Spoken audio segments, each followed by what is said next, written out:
Today, I don't have a guest. It's just me.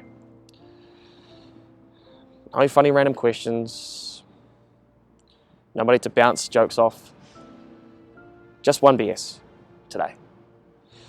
See, on this series, we've talked to people about their everyday problems and discussing solutions. Today, I'm talking about a problem that doesn't have an easy one-stop solution. And it's something that affects millions and millions of people across the world. But today I'll be talking about it specifically in Australia and New Zealand, two countries that are really, really close to my heart. Being from New Zealand and living in Australia, this is really important to me. In July 2019, it was reported that 445 New Zealand men took their own life, the highest number ever recorded in New Zealand. In Australia, 2,320 men lost their lives in 2018. Consistently over the past 10 years, the number of suicide deaths was approximately 3 times higher in males than it was in females.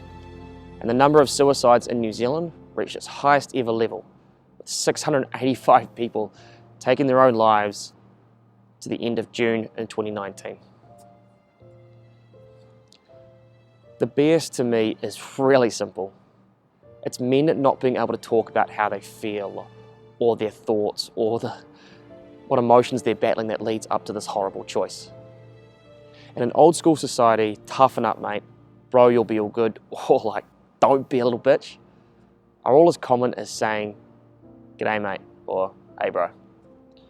And so many men feel like they can't talk about it in the way they're feeling. Be honest with themselves.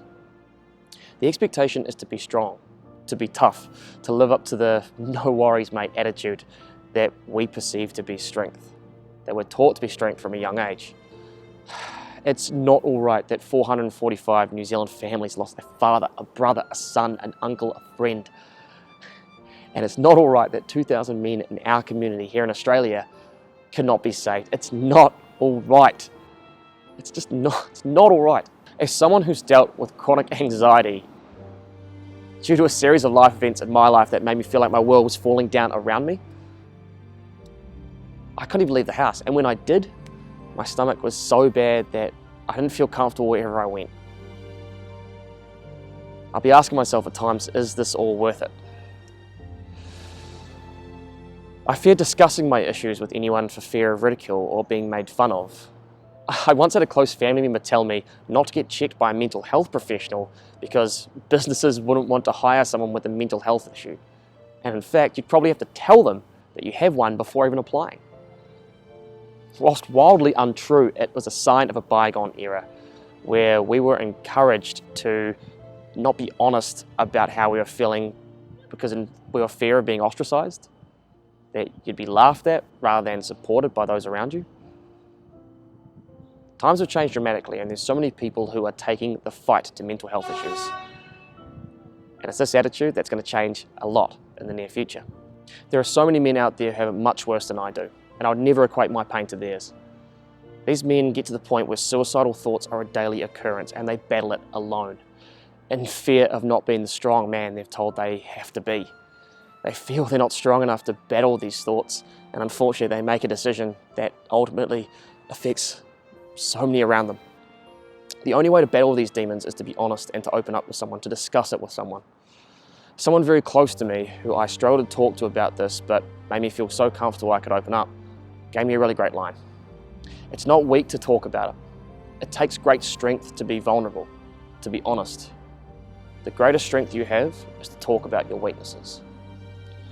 So I'm being honest here with you and talking about what I've been through, and as someone who makes jovial content on the internet, it's a different step for me, but if I can do it and I can talk about it, maybe someone out there who might need to can do it as well. There is no one-stop solution to drop these numbers down to 0, but there are so many people, places and institutions who are trying to help. Talk to a family member, a trusted friend, someone you know will listen and not judge you. You are never alone in this. There is always someone who will be willing to put their arm out around you and help you and support you. If you're in New Zealand and want to talk to someone or get help privately, then free call or text 1737 anytime for support from a trained counsellor. And if you're in Australia, dial 13 11 14 to speak to the great folks at Lifeline Australia. It's not weak to talk about it. Strength comes from within. Talking with someone is so important. Being open and honest means that this BS can be stopped.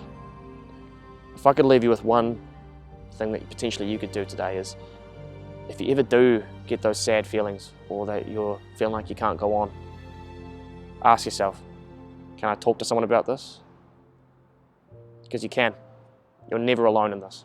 You never are. So don't worry, our normal ThisIsBS program will be back next week. So hopefully you've come this whole way on the drive with me and you've got some ideas as to what you can do to help your fellow man and woman around you. And hopefully this BS can stop.